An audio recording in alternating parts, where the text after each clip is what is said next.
Capítulo 1. Quem é Deus? Eu sei para onde vou e eu sei quem vai comigo. Eu sei quem eu amo. Verso escocês. Ana Assiste ficou deitada no sofá por alguns minutos, de olhos fechados, ouvindo os pequenos fragmentos de som enquanto as vozes agudas das crianças flutuavam no jardim, na direção dela, quebrando o silêncio como pequenas rajadas de cascalho lançadas contra uma vidraça. Suspirou, tentou se sentar, apesar da forte dor de cabeça. Agora que estavam sem limites, seria impossível dormir. Ainda que as cortinas estivessem fechadas e a casa estivesse quieta e silenciosa. Embalada pela sonolenta tarde de verão, vou ao jardim ver o que as crianças estão fazendo. Ela se levantou, foi na ponta dos pés até a porta para não incomodar os outros e ficou na varanda piscando levemente sob o ofuscante sol italiano. 3 crianças, 2 meninos e uma menina, brincavam ao longe, aparentemente em busca de uma borboleta, a julgar pelos movimentos descompassados e agitados. Onde está Ana Maria? Ela estava prestes a perguntar quando de repente viu a criança de pé no terraço, muito quieta, seus cabelos louros brilhando contra a parede cinza como os lírios dourados que ela tanto amava. A menina parecia tensa, a cabeça levemente inclinada para o lado, como se escutasse algum som fraco e distante. O cascalho estalou ao lado dela e ela se virou com a aproximação de sua tia. — O que você está fazendo, criança? — Eu estava pensando. — Pensando? Pensamentos grandes para uma cabecinha. Não tenho dúvidas. Ana Maria voltou seus olhos azuis claros para o rosto amadurecido da mulher. — Tia, disse ela, diga-me quem é Deus. — Deus é o Criador do céu e da terra e o Senhor Supremo de tudo. Ela fez uma pausa. — Sim, vá em frente, a garotinha pediu. E mais uma vez a tia Assiste teve que recorrer ao catecismo, disse-lhe. Deus é infinito em todas as perfeições, o Espírito Supremo, que sozinho existe por si mesmo. Sim, sim, exclamou Ana Maria quase impaciente, mas me diga, quem é Deus? Gradualmente o alvoroço voltava à casa e a porta se abriu.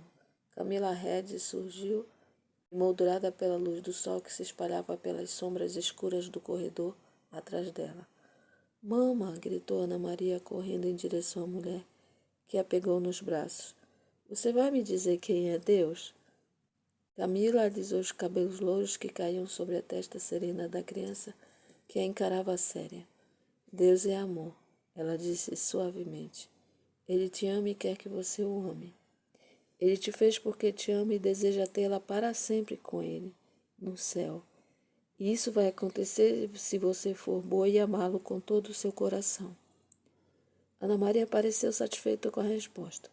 Ela enlaçou os braços em volta do pescoço da mãe, deu-lhe um abraço rápido e depois correu para se juntar à irmã e aos irmãos, que a essa altura já tinham esquecido da caça à borboleta, desaparecida por cima das paredes, e brincavam de remar com seus dedos pegajosos num lago raso. Mas a pergunta não foi esquecida e de repente voltou à sua mente. Vou perguntar ao papai. Talvez ele saiba por quê. Todos me dizem o que é Deus, mas eu quero saber quem ele é. Depois que a cunhada voltou para casa, Ana Assiste ficou por um longo tempo pensativa, observando os bosques de ciprestes e os terraços de videiras que se estendiam pelas encostas da parte inferior da vila do Gede, nos arredores de Arezzo. Que criança precocemente inteligente era aquela sobrinha? Adorava observar o jogo de expressões daquele rostinho instável, ora sério, ora alegre, sempre interessado e ansioso por descobrir tudo ao seu redor, especialmente as coisas de Deus. Promicidade, ela parecia sentir quase que conscientemente.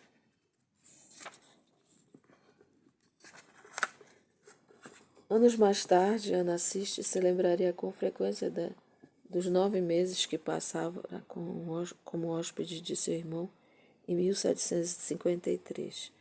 Descobri nela uma maneira de pensar e agir muito avançada para sua idade, o que obviamente exigia a orientação de uma mão superior.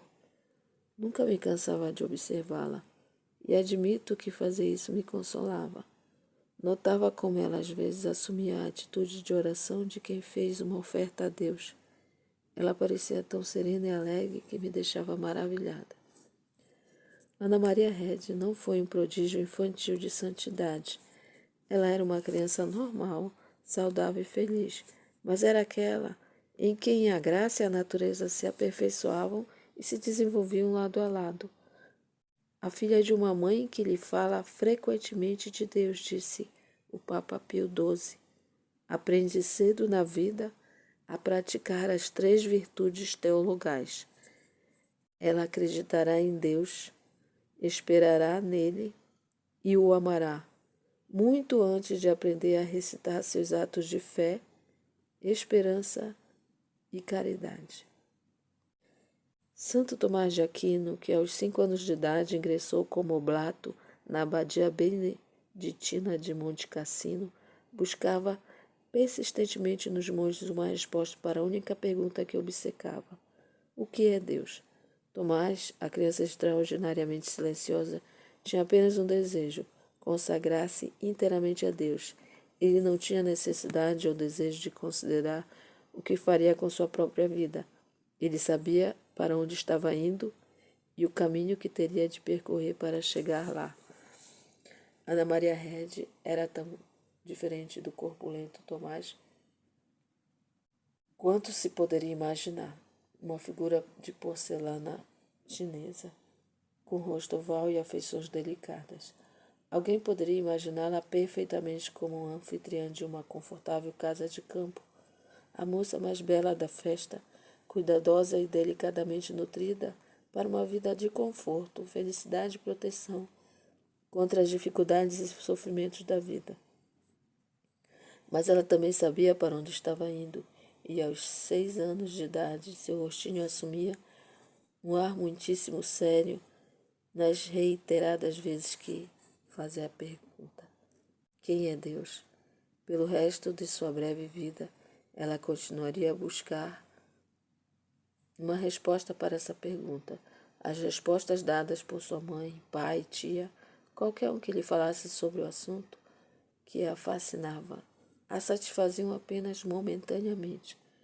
À medida que sua compreensão se desenvolvia, também crescia seu desejo por conhecimento. A capacidade estava sempre à frente da oferta. Seu futuro confessor, carmelita descalço, padre Ildefonso de São Luís, que conhecia sua alma talvez mais intimamente do que qualquer outro, disse sobre ela mais tarde: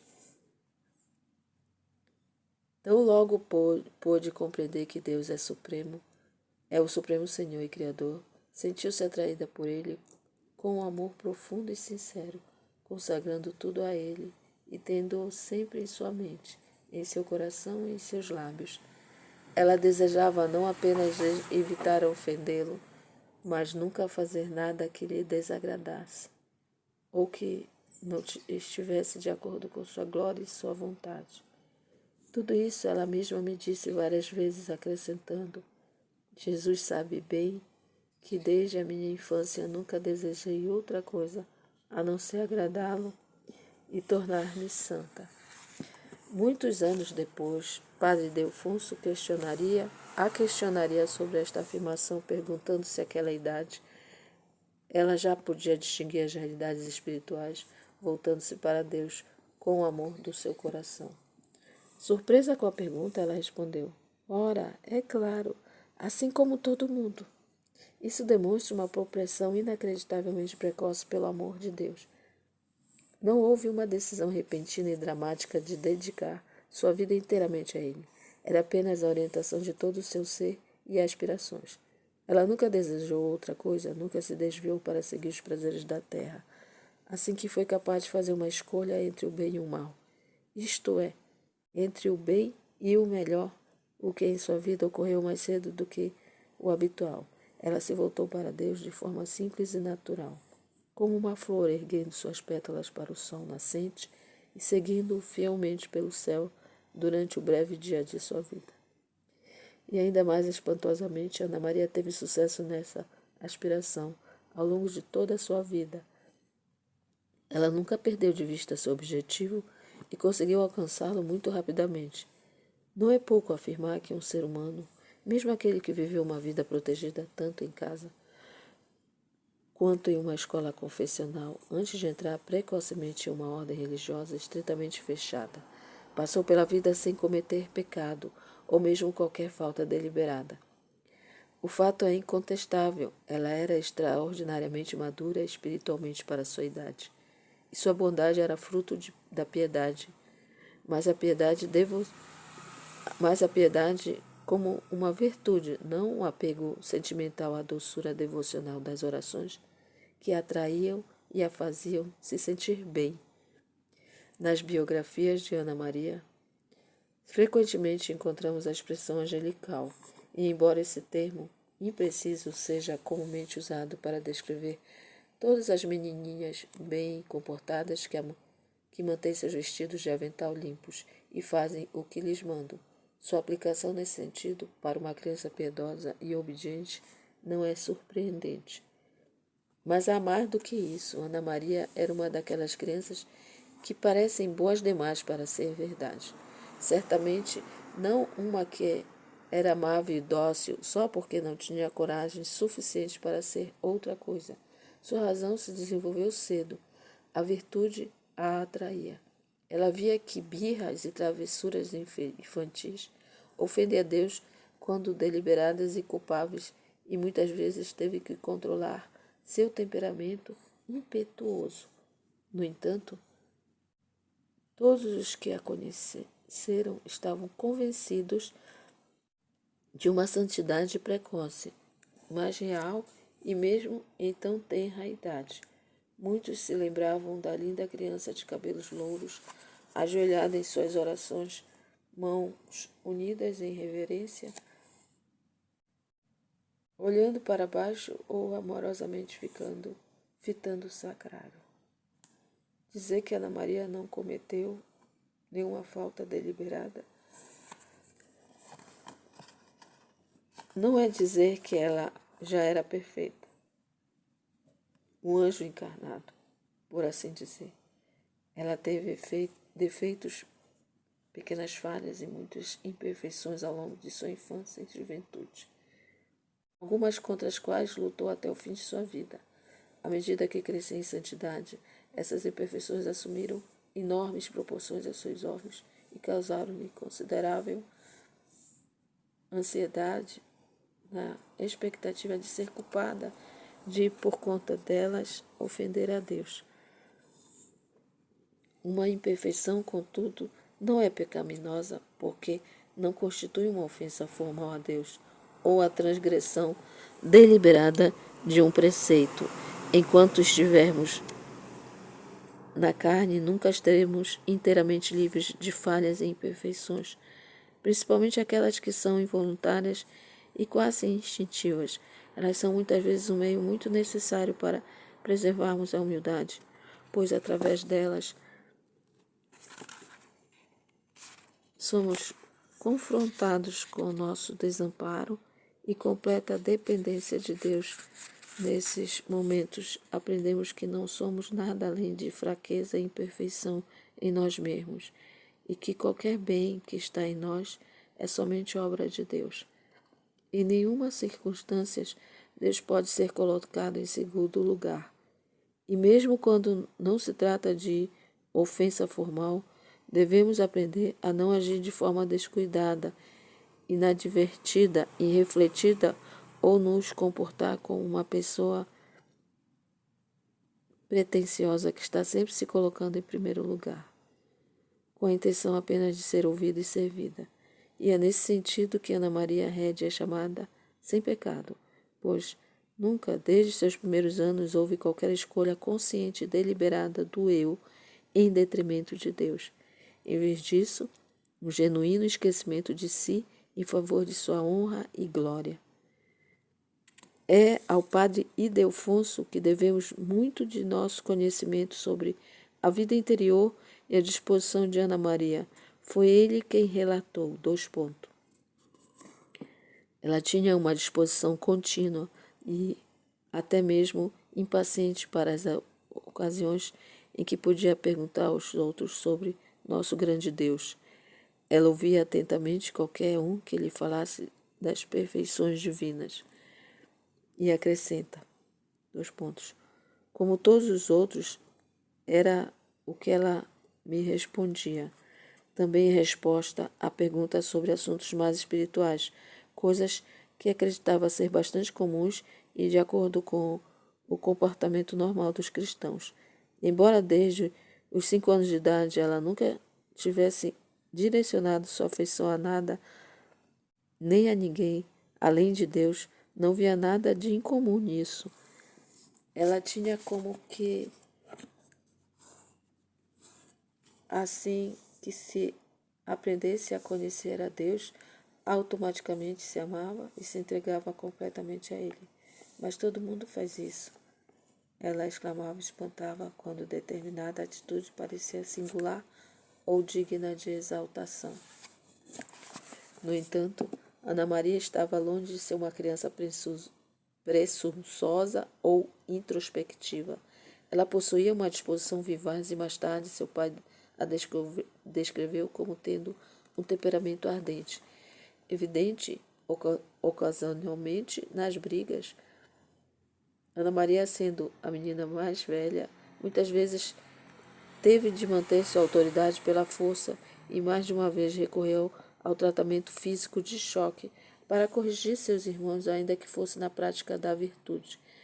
Para Inácio Red, as numerosas crianças que se atropelavam no seu mundo eram sempre uma espécie de milagre, uma fonte de admiração perpétua, e ninguém mais que sua segunda criança, a alta e crescida menina loura, diante de cujo o olhar franco e firme, ele muitas vezes sentia uma sensação de profunda admiração. Nem tanto para Camila, a mãe, as crianças não eram mistério para ela, muito menos havia algo milagroso sobre elas. Eram criaturas que exigiam amor e cuidado, mas também disciplina e correção. Suas necessidades eram infinitas e ela foi forçada a enunciar a maioria dos contatos sociais, passeios e festas alegres com os quais sua natureza viva e vigorosa se deleitava, pois as obrigações maternas exigiam cada vez mais sua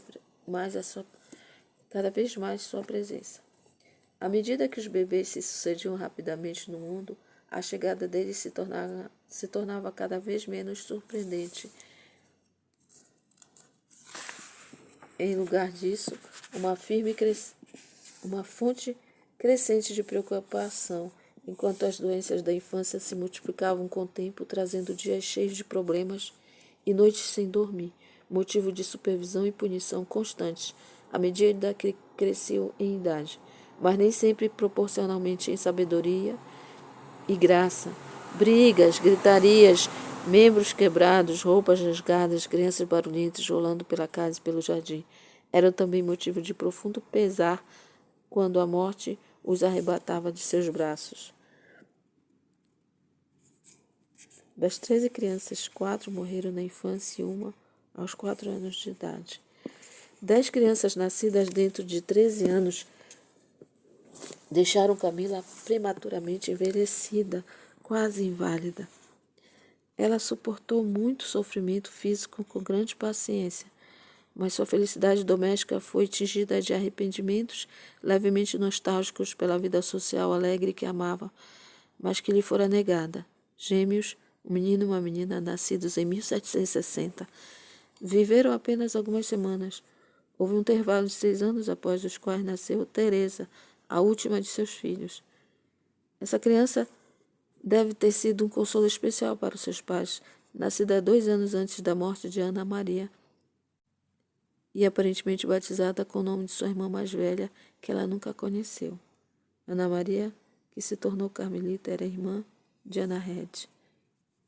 A menina possuía muito dos traços e desenvolveu uma série de costumes e práticas que faziam seus pais se lembrarem da outra filha. Padre, olha aquilo. Era desse jeito que minha pequena Ana costumava se comportar.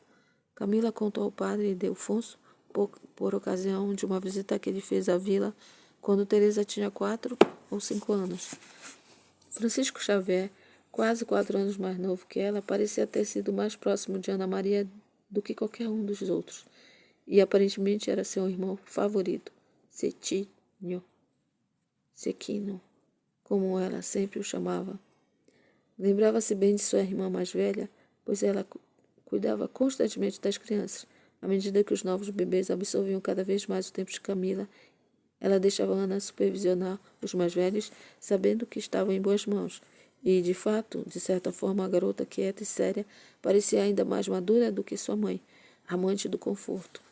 Seria, no entanto, muito fácil praticar contra Camila a injustiça de descartá-la como uma pessoa superficial e frívola, ainda mais quando a vemos ao lado de seu marido e filha excepcionalmente sérios e devotos. Certamente não se esperaria que Inácio Regi escolhesse uma dondoca para ser sua esposa.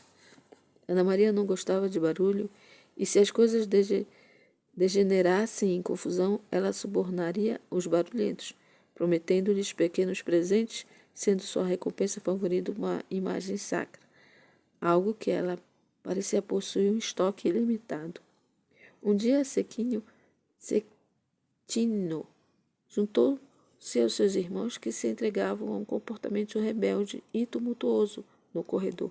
Sendo ainda muito pequeno e aparentemente incapaz de proteger a si mesmo na briga, subiu até um pequeno lance de escada e deparou-se com Ana Maria, sentada calmamente no assento da janela.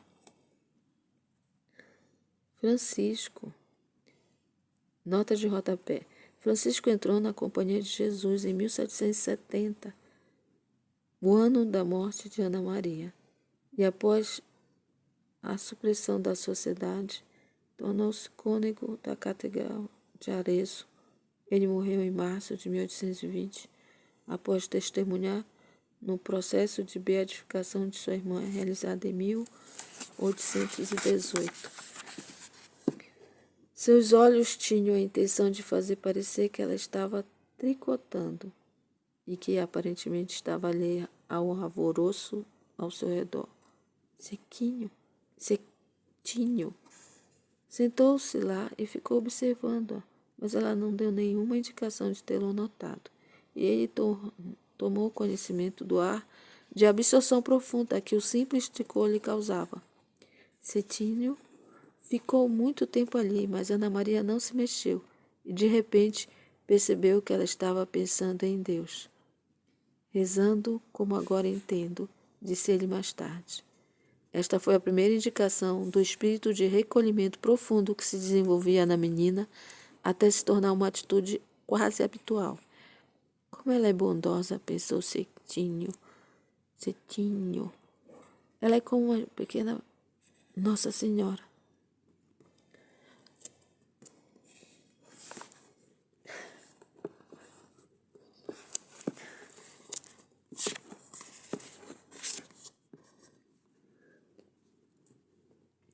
A paz, a simplicidade e o exercício prático das virtudes cristãs dominavam a atmosfera da casa de Inácio Regi.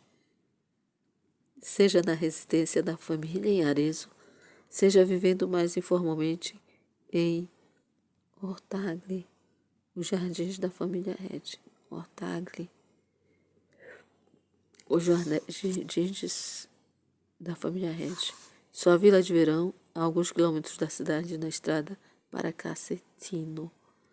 A vida tinha um propósito, e a seriedade subjazia a existência feliz e despreocupada, pois, como Inácio e Camila viviam bem, eram generosos e piedosos.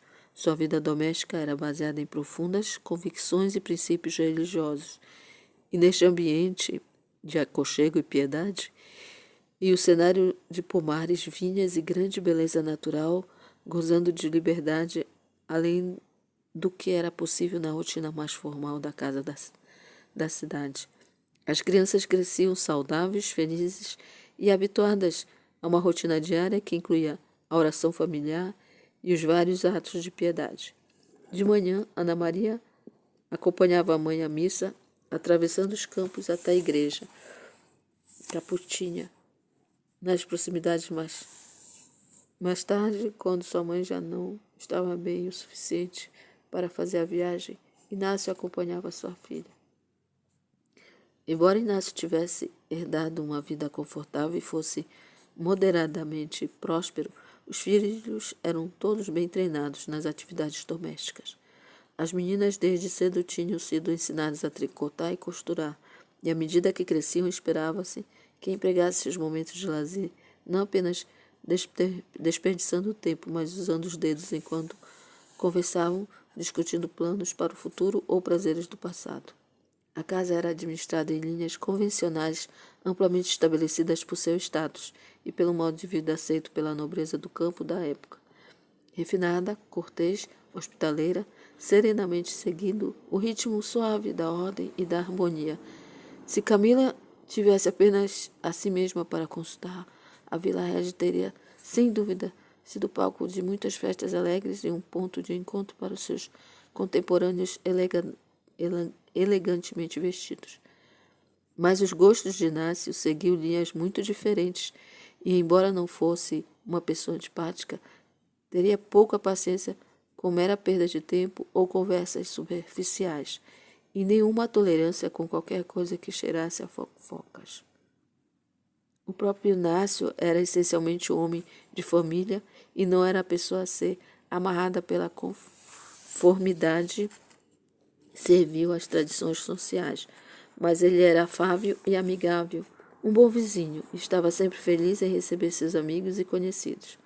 Ainda assim, em geral, preferiu o lazer simples para os seus filhos, estendendo sua estada na vila onde muito da vida social de Arezzo poderia ser evitada. A recreação dos Redi era confinada ao círculo familiar em sua maior parte. A vida familiar sadia, o dar e receber necessários em uma família numerosa, forneciam a formação e o clima para o desenvolvimento de várias futuras vocações religiosas. Nota de rodapé. Gregório, o último dos 8 filhos sobreviventes, que não se tornou religioso. Francisco Xavier e Diego entraram na Companhia de Jesus. Após a supressão desta, ambos eram cônegos de Arezzo. José era teatino, ordem dos clérigos regulares. Ana Maria, a irmã mais velha, carmelita. Cecília, Eleonora e Teresa tornaram-se as beneditinas em Santa Apolônia, onde foram educadas.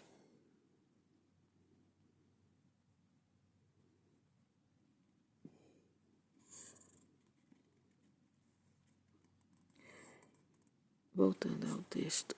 E visitas ocasionais às casas.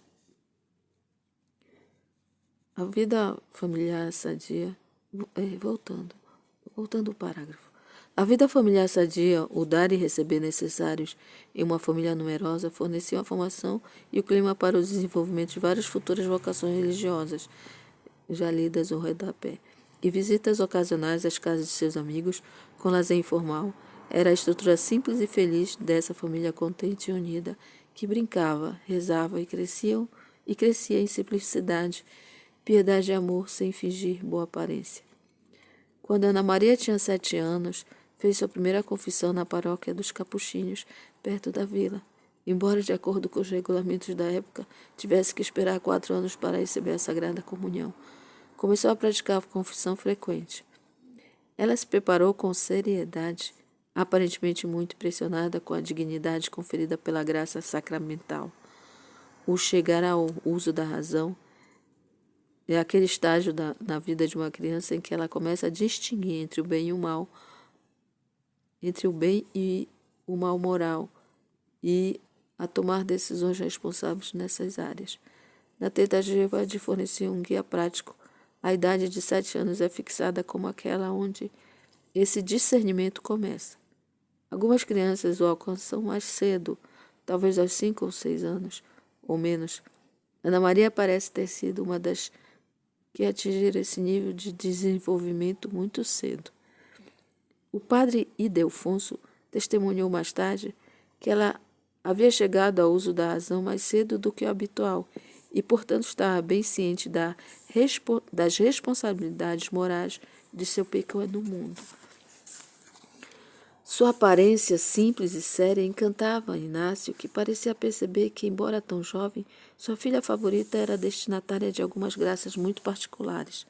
Ele começou a observar com mais cuidado o desenvolvimento de sua vida espiritual, e, embora nunca tentasse antecipar a graça ou forçá-la a seguir um caminho de sua própria escolha, sempre teve tempo para responder e discutir suas perguntas infantis sobre as verdades da fé. Nem sempre foi fácil entender as demandas de uma curiosidade e desejo de conhecimento tão insaciáveis. Para sua pergunta, quem é Deus? Ela ainda não havia recebido uma resposta que a satisfazesse completamente. Como se manifesta a bondade de Deus? Ela perguntaria ao Pai: o que é graça? Quem é Jesus Cristo? Certa manhã, quando ela tinha cerca de 9 anos, Inácio a acompanhou da vila à missa, como de costume, percorrendo o caminho de um campo cheio de flores. Ana Maria ficou em silêncio, aparentemente concentrada na beleza ao seu redor. A confissão é perfeitamente chamada de sacramento da paz? A confissão é perfeitamente chamada de sacramento da paz. Ela exclamou de repente. Alguma coisa poderia nos fazer perceber como devemos estar em paz e em caridade com os outros, mais do que ponderar a grande benevolência de Deus. Voltando a esse parágrafo. A confissão é perfeitamente chamada de sacramento da paz. Ela exclamou de repente. Alguma coisa poderia nos fazer perceber como devemos estar em paz e em caridade com os outros, mais do que ponderar a grande benevolência de Deus? De fato, nunca será exigido de nós que perdoemos a alguém as enormes ofensas que Deus perdoa livremente em nós. Bem, minha pequena Ana, e de que crimes tão graves o bom Deus perdoou você? Perguntou Inácio com um sorriso, lembrando a ausência de paz que às vezes era muito evidente entre seus peixinhos alvoroçados. Estive pensando no texto que foi pregado no domingo, o servo implacável. Chegamos ao grande Rei dos céus de mãos vazias, devendo a Ele por tudo, a própria vida, sua graça e todos os dons que Ele nos concede. No entanto, tudo o que podemos dizer é: tenha paciência comigo, eu pagarei tudo o que devo. Enquanto tempo todo, nunca poderíamos pagar nada para a remissão de nossas próprias dívidas, se Deus não colocasse em nossas mãos os meios para fazê-lo. Então, quantas vezes vamos embora e recusamos o perdão por alguma pequena falta de nosso próximo, retendo nosso amor, permanecendo distantes, ou mesmo alimentando uma queixa contra eles e acumulando rancores que resfriam a caridade. Inácio ficou surpreso, mesmo acostumado como estava à piedade de sua filha. Embora a ouvisse precocemente expor alguns pontos de vista, não esperava que o sacramento da penitência a impressionasse tão profundamente. O que ela sabia sobre a paz da alma, que vem do pecado confessado e perdoado? Ela tão inocente em sua vida protegida e vigiada? Mas não é preciso ser um pecador arrependido para entender o amor e a misericórdia de Deus. Em algum momento, na maioria das pessoas, surge a consciência, muitas vezes uma revelação ofuscante, de que o amor de Deus veio voluntariamente ao encontro da alma, oferecendo um presente que ela nunca ousaria esperar ou pedir. Parece que uma convicção desse tipo explodiu de repente no coração da criança. Depois da infusão dessa percepção e suas implicações, como podemos realmente deixar de entender nossas obrigações fraternas para com nossos semelhantes? Os pequenos desrespeitos e mal-entendidos, as diferenças triviais de opinião e temperamento, o fracasso em pequenas gentilezas e os ciúmes, inveja, raiva que estão no topo da maior parte das lutas e discórdias deste mundo, tudo provém do orgulho. Mas a malícia dessas ofensas grandes ou pequenas que nos ferem, amarguram e confundem, são insignificantes em comparação com o pecado que é uma rebeldia, que é uma rebelião contra a infinita bondade de Deus. Se a paz da alma, que deveria ser nossa, quando percebemos que fomos perdoados de nossas infinitas transgressões, fosse traduzida em ação ao nível da vida cotidiana, se pudéssemos obter o autoconhecimento necessário para nos vermos como Deus nos vê, então nós espalharíamos ao nosso redor a paz de que fala São Tiago. Abre aspas. O fruto da justiça semeia-se na paz para aqueles que praticam a paz. Tiago 3,18. Ana Maria continuou a discorrer e pela primeira vez não houve perguntas. De fato, observações tão profundas e inesperadas surpreenderam Inácio, que sentiu com mais certeza que Deus havia tocado sua filha mais velha. Essa conversa marcou o início de um novo e ainda mais íntimo entendimento entre pai e filha, uma confiança duradoura e um afeto espiritual que aprofundaram os laços de amor natural que já os unia tão intimamente. A partir desse momento, as perguntas de Ana Maria e as respostas de Inácio assumiram cada vez mais o caráter de verdadeira direção espiritual. Essa influência tornou-se cada vez mais predominante à medida que Ana Maria absorveu e tornou para si alguns dos princípios orientadores que moldaram a piedade e a vida espiritual de seu pai, e foi com ele que aprendeu a devoção ao Sagrado Coração, que viria a crescer como uma das forças centrais em sua vida. Parece que há algo único, quase surpreendente, nesse voltar-se da jovem ao pai para a orientação espiritual, mas é a coisa mais natural do mundo. E é em nossos pais que automaticamente procuramos a solução para nossas perplexidades iniciais sobre quem me criou e por quê, em contraste com as primeiras explicações sobre o amor de Deus que receberam quando pequenas, o que faz com que as crianças sintam dificuldade e vergonha à medida que crescem, de buscar a iluminação de seus pais sobre assuntos de vida espiritual. Ou seria a hesitação por parte dos pais que duvidam de sua capacidade de cumprir esse papel? A graça sacramental do matrimônio existe para auxiliar no cumprimento dos deveres paternos, sendo dos principais a orientação espiritual dos filhos. Talvez mais uma vez nos surpreendamos ao saber que não era em sua mãe que Ana Maria buscava a iluminação. Naquela casa, todas as crianças estavam acostumadas a ter o pai e não a mãe supervisionando sua educação religiosa.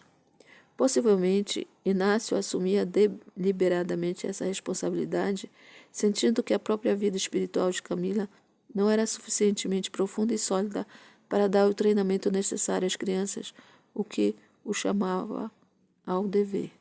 No entanto, é mais provável que era por causa de sua natureza profundamente religiosa e conhecimento superior que as crianças projetavam nele o seu grande interesse, fazendo-as automaticamente procurar em busca de orientação. Inácio descreveu sua esposa como uma mulher de moral imaculada, e o padre Delfonso a chamou de uma senhora de maneiras irrepreensíveis que mantinha Deus diante de seus olhos e sofria muito de enfermidades corporais, as quais suportava com grande paciência. Francisco Xavier testemunhou: minha mãe era uma senhora honrada, mas não uma pessoa excepcional. Inácio, então, era aquele a quem Ana Maria recorria para obter conselhos e a solução para os seus problemas, quem guiava seus primeiros passos hesitantes e a ensinava a responder generosamente à ação da graça em sua alma. Ele desempenhou tão bem essa tarefa que mais tarde ela diria: tão grande foi o bem que meu pai fez à minha alma que posso realmente afirmar que ele foi meu pai 2 vezes. E quando certa vez lhe perguntaram por que sua afeição por seu pai parecia maior do que por sua mãe, ela não negou o fato, mas respondeu simplesmente: é porque a alma dele e a minha estão em completo acordo.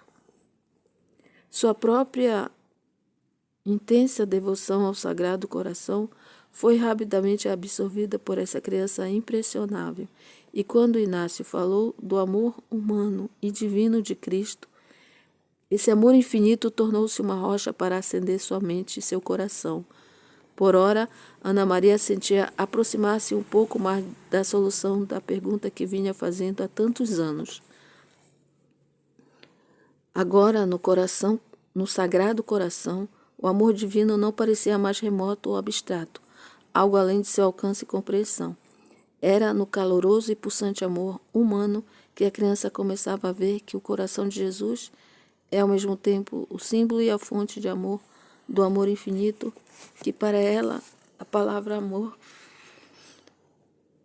já tinha conotações mais profundas do que para a maioria das crianças de sua idade. Ela havia sido cercada de amor e afeição por toda a sua vida e retribuiu de todo o coração. Amava muito seu pai, mãe, os irmãos e as irmãs mais novos. Na verdade, ela teria achado difícil, se não fosse assim, com uma natureza tão calorosa com sua mãe. Mas as crianças têm o dom de aceitar as verdades mais sublimes de uma maneira completamente prática, e onde a própria simplicidade de um conceito pode confundir ou deslumbrar uma mente mais complexa.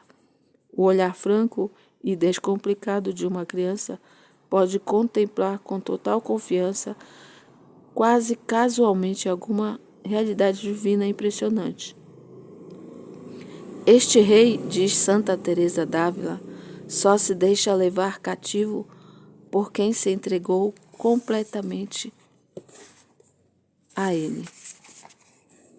O amor não afetado e humilde da criança foi adiante, sem medo, sem hesitação. O amor a envolveu e embalou por toda a sua vida.